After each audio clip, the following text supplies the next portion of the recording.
They often say revenge is best enjoyed in silence.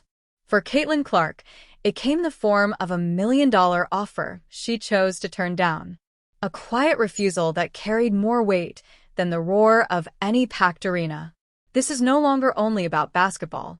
It is the untold story of a calculated effort to bring down a rising icon whose presence challenged the old guard. For years, Geno Auriemma, long seen as the untouchable figure in women's college basketball, has spoken with dismissive undertones. He has offered faint praise, downplayed her supporters, and framed her achievements as things he has witnessed many times before. He positioned himself as a seasoned ruler looking down at a new force on the rise. She's fearless. She just plays. She just is like a little kid in the driveway playing with her friends. So, yeah, she's unique in that way. But in terms of what she's doing, people have short memory. People may forget quickly, but Caitlin Clark never did. And now Geno is discovering that trying to dim the light of a star only leaves you in its shadow. We're going to trace the story step by step, showing how each slight, each dismissal, and each condescending remark built up to this moment. The moment Caitlin Clark didn't just turn down a league, she turned away from an entire legacy, costing him millions and leaving him embarrassed on the world stage. This is a story of the ultimate payback. Stay with me, because the truth often carries more weight than the game itself. The story does not begin this year. To understand it, you have to go back to the recruiting trail, when Caitlin Clark was still a high school sensation with a dream. Like so many before her, that dream was to play for UConn. She even admitted, "I loved UConn. I thought they were the coolest place on earth." So what happened? Why did the greatest recruiter in the sport pass on the most remarkable offensive talent of her generation? According to Clark, the interest was never genuine.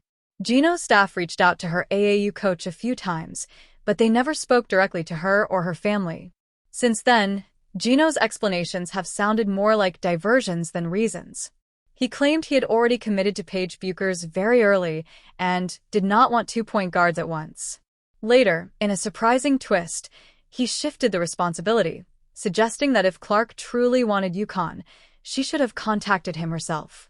Imagine that, one of the most celebrated coaches overlooking a generational talent, then placing the responsibility on the teenager. It was the first slight, the first dismissal, and it turned out to be one of the most costly decisions in women's basketball history.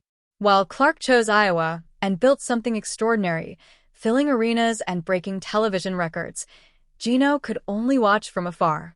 Instead of acknowledging the misstep, he pressed forward with a different approach. He began making public comments that often seemed to praise Clark, but always carried a subtle undertone that diminished her accomplishments. It became a pattern, a strategy meant to keep control of the story. But people noticed. Analysts and fans alike began to see through it. Talked about Caitlin Clark again and sort of gave some backhanded compliments. Like, he talked about how she connects to the audience, which was good. He talked about how she's tough, like Paige Bueckers. He threw Paige in there out of his way to, first he's like saying she connects to people, and he could have left it at that, I guess. But he almost goes on to put the, reverse some of that discourse, try to put it in others' laps. 3. He could never simply praise her. Each time, he found a way to bring up Paige Bueckers, a reminder that he still saw himself as the one who shaped the stars, that he still had a player to showcase. It was a way to hold onto relevance in a conversation that was quickly moving past him. Every mention of Paige wasn't just about celebrating his own athlete. It was about steering attention away from the fact that Caitlin Clark was becoming bigger than the game he once defined. He misjudged her and then tried to fit her into a narrative he could control. But Caitlin Clark has never been someone who could be contained. What began as subtle jabs soon escalated into something much larger. Not directed at Clark herself, but at the millions of fans she brought with her. In a widely discussed interview on The Dan Patrick Show in June 2024, Geno Auriemma crossed a line. He described her supporters as unrealistic, uninformed, and even damaging to the image of women's basketball. His frustration stemmed from one prediction: that Clark could finish in the top 4 of the WNBA MVP race in her very first season. He dismissed the idea as impossible, calling it wishful thinking from people who didn't understand the professional level of the sport. It was a moment that stunned many. A legendary coach wasn't just questioning a player. He was questioning the intelligence of the community that had poured energy, passion, and money into elevating the game. Yet this is where the story of payback truly began. Clark never fired back with words. She let her place speak for her. And what followed was undeniable. She won Rookie of the Year. She earned a spot on the All-WNBA first team. And in MVP voting, she finished 4th, exactly where her much-criticized fans had predicted. With each accomplishment, her game dismantled his doubts. Every criticism, every attempt to dismiss her was disproven on the court. What had once sounded like authority now read as one of the most misguided takes in sports history. Instead of the wise figure he wanted to appear, he looked like a man unable to move on from the past. Clark's rise was more than a personal triumph. It validated the very people he had dismissed. The line he drew between himself and her supporters was erased by her success. As Clark's influence grew, his comments about her only became more frequent, a clear sign that she occupied his thoughts more than he cared to admit. His determination reached its height when he attempted to claim credit for the movement he once overlooked. He didn't just want to guide the story anymore. He wanted to claim ownership of it. Beginning of the conversation. The women's game. So I think sometimes people get confused over the last 18 months, maybe over the 2 years, that they think it was a rocket, that you all jumped on Caitlin Clark's back and went straight up. But you've been there at the beginning. And then they have something good to work with, and it just keeps growing and growing and growing. So it still comes back to those of us that are in charge of the game. Are we making the game better? He claimed that everyone had climbed onto Caitlin Clark's success, using her rise to lift themselves higher. The remark carried a stunning level of disregard. He painted the media, the fans, and the wider world as opportunists benefiting from a movement that, in his mind, leaders like him had created. But the truth was clear. Clark was not the byproduct of anyone's system. She was the rocket, the force that no one in the old guard had truly anticipated. That statement revealed everything. This was never just about basketball. It was about control. He saw the surge in popularity, led by a player he once overlooked, as a challenge to his influence. And that sets the stage for the final act of this story. Geno Auriemma became a key figure in a new venture, the unrivaled 3-on-3 basketball league, a project intended to secure his place as more than a coach, but a forward-thinking business leader. It had big ambitions, big investors, and well-known names attached.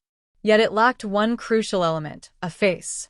The league had no star powerful enough to attract the millions of new fans who had fallen in love with the women's game. They needed Caitlin Clark. So they made their move.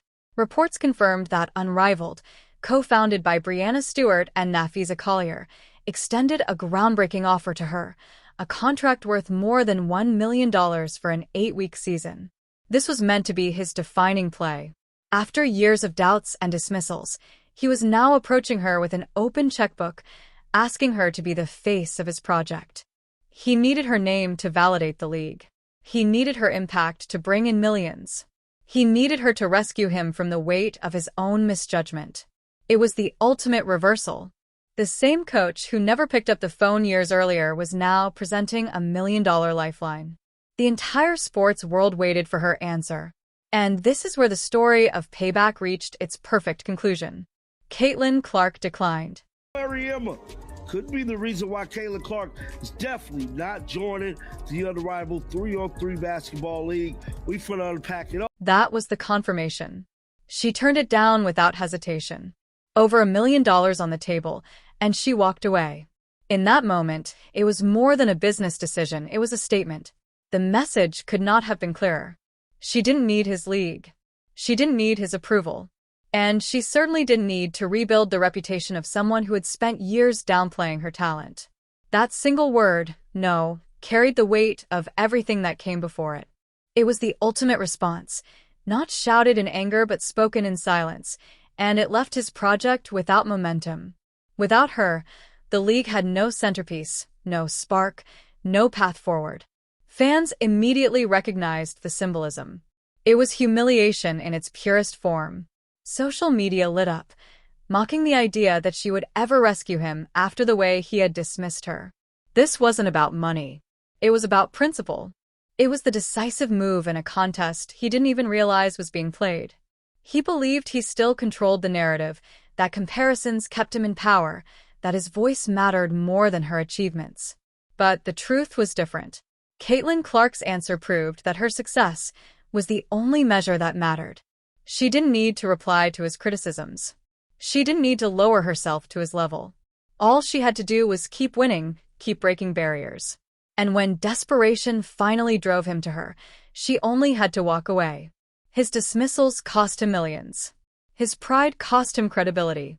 And his inability to recognize greatness when it stood before him has now cost him his legacy. His time is closing. Hers is just beginning. The question now isn't whether Geno Auriemma wishes he had chosen differently. That answer is already obvious. The real question is what happens next, now that his authority has been broken so completely. Because this rejection wasn't only directed at him. It was a signal to the entire old guard. The game has shifted. It belongs to a new generation. He was the first to feel that truth. But he won't be the last.